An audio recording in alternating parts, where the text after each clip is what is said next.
So what I want to do here today in our walk and talk is just talk about what the case against abortion and euthanasia is for us as Christians. Right now there's, I guess there's three aspects to this. The first is,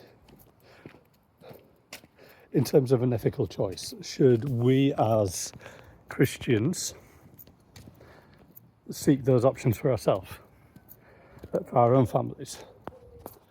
So is this something that I would counsel a fellow believer to consider in terms of assisted dying? If they were terminally ill, if they were suffering, would I encourage them, if it was legally available, to consider euthanasia, to consider assisted dying?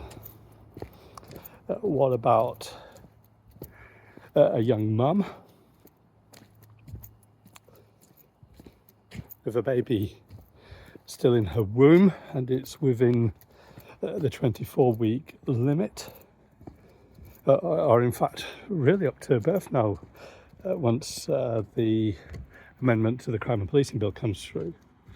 Can she, as a Christian, consider abortion as a legitimate option?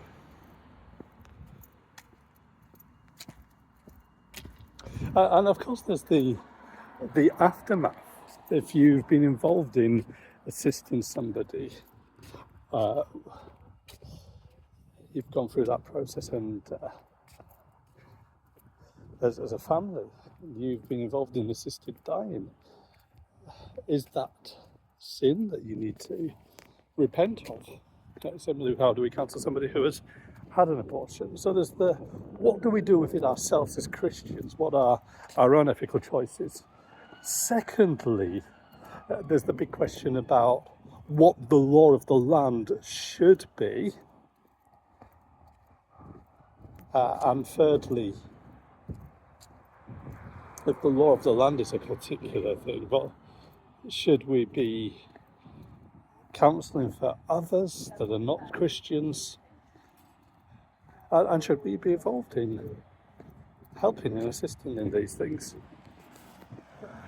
How do we relate to people who don't know Jesus but are going down that path or have gone down that path? Well, today we're going to deal just with the question about ourselves as Christians, what our own attitude and approach should be. And I want to suggest, I go into more detail about this, by the way, in some articles on faithroot.com in writing, but I want to suggest that to make those decisions, we need to use the same theological framework which I always keep coming back to. What do we believe about God? What do we believe about creation and new creation? What do we believe about us as human beings, about humanity? What does it mean to be human? And I just want to highlight something about each of them. So first of all, what do we believe about God? Well, we believe that He is sovereign and eternal. In John 5, Jesus talks about the Father having life in Himself and giving the Son that life from within Himself, which means that they are self-existent, that they're not created. And that gives us that sense of where God's supremacy, God's authority, God's sovereignty comes from, that God is completely unlike His creation. God is uncreated, and life itself is in His hands. He has life within Himself, and that gives Him authority to judge, that gives Him authority to raise the dead as well. God is Lord of life and death. So our decisions about abortion and euthanasia, first of all, telling us about who we believe has the authority over when our lives end.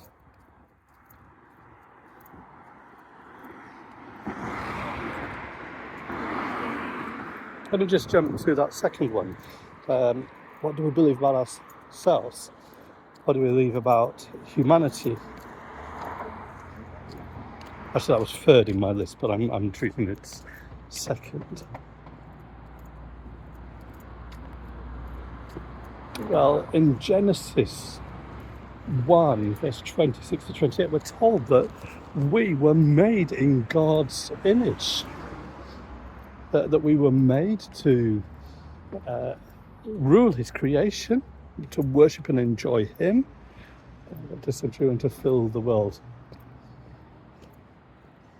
And that fact that we are made in God's image means that each and every human being, from conception right through into old age and beyond, come to that shortly, has value and dignity that derives not from mental capacity, not from physical fitness, not from anything about ourselves, but that dignity, that value comes from the fact that we are made in God's image without distinction. And so secondly, we should be thinking about our choices about life and death. So first of all, we should be thinking, do our decisions that we make about life and death, particular questions of abortion and euthanasia, show that we believe that it is God who has authority or not? Secondly, do the decisions we make about abortion and euthanasia show that we believe that each and every human being is made in God's image and therefore has value and worth? Thirdly, when we think about creation, here's something important and crucial. As Christians, we believe that God made the whole of creation, all that is in it, all that's in the universe, all that is physical matter, everything that's seen and everything that is unseen, it's created by God. And what that means is that at the end of Genesis, throughout Genesis 1 and then at the end of the creation account, it's Genesis 2 verse 4, isn't it? At the end of the 7 days, God evaluates his creation and says that it is very good. And that is distinctive to Judaism and Christianity in terms of our understanding of the world around us, that this world is made by God and is therefore good. That when you look at ancient religions and some of the heretical spin-offs even from Christianity, like Gnosticism, there's a tendency to see physical matter as evil and spirit as good. And so when you look at ancient religious views, you realize that there is a desire to escape, to be free from the prison of our physical bodies and this physical world, to get back to pure spirit again. So a good death, a heroic death, is seen as something to pursue, preferable to continuing to suffer in this world. But as well as believing in a world that's created good, we believe in a world that is subject to frustration, death and decay because of the fall, because of sin. And that means that we need to pay attention to the place of suffering as something that is legitimate and just from God. And both of those things come together, I think, just to help us see some of the problems with both abortion and euthanasia. That first, there's a tendency to see death as being about escape, about freedom, as we're seeking that good death. And secondly, there's a tendency to see suffering as this thing that is so unjust that no one should have to experience it. And this is hard for us to say, hard for us to hear. But one of the things we have to say as Christians is that the suffering that all of us as human beings experience is just, is right.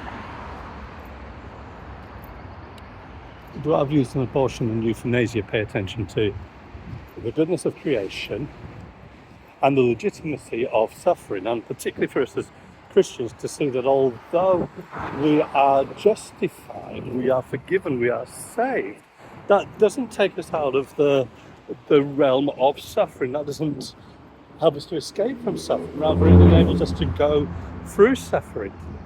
Because Paul in Romans 5 says that we're justified, so we have peace with God. And so then he goes on to say that suffering brings a good. Not that suffering itself is good, but it brings something good, because through our suffering, perseverance is produced. And then it goes on through these different things that are worked out as a result of suffering that enables us to have true hope, that true and certain hope that we have in the resurrection.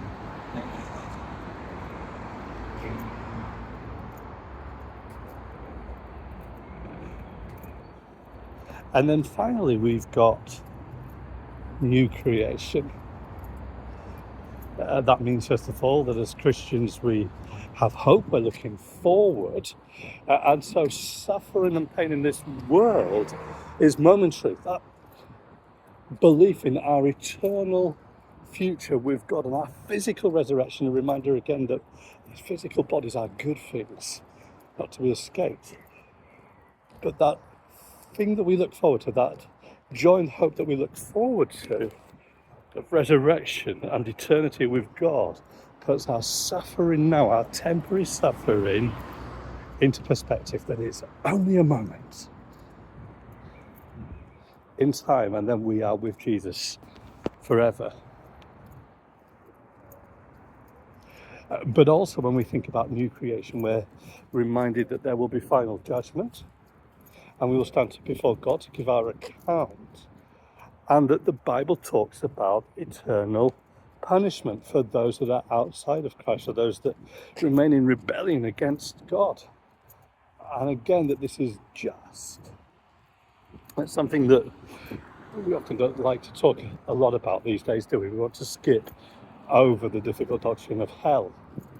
But it's there in the Bible. We can't ignore it, even if we're not comfortable with it. And that should make us pause. You know, we're so quick, aren't we, to say when somebody dies, well, at least they're at peace now. At least their suffering is over. And of course, the whole point about assisted dying is to help somebody escape from suffering. Usually with the expectation that when they die, that's it. Their existence, their experience is over. But the Bible is clear that that is not the end of our existence. Death doesn't have the last word, and that's good news for the believer. But what it also means is that you are not ending somebody's suffering. Actually, there is something far worse to come. We're not meant to fear the ones that can destroy the body. Our fear should be of the one who has authority over our eternal destiny. I want to suggest that when you put those four pieces of the jigsaw together, what we believe about God, what we believe about us, about humanity, what we believe about creation, what we believe about new creation, is that what you see is that the Bible is firmly against this culture of death that has been allowed to creep in, where humans believe that they have control over death, where humans believe that they can distinguish between different people, make those value judgments and judge some of having lives of greater value than others, and where we naively assume that you can cut away at life now, and that takes away somebody's experience and therefore frees them from any pain and suffering now. The Bible points us to this culture of life that is based on knowing who God is and what we were made for. And so the whole of the Bible, the whole of Christian belief, means that we have to say no to abortion and no to euthanasia.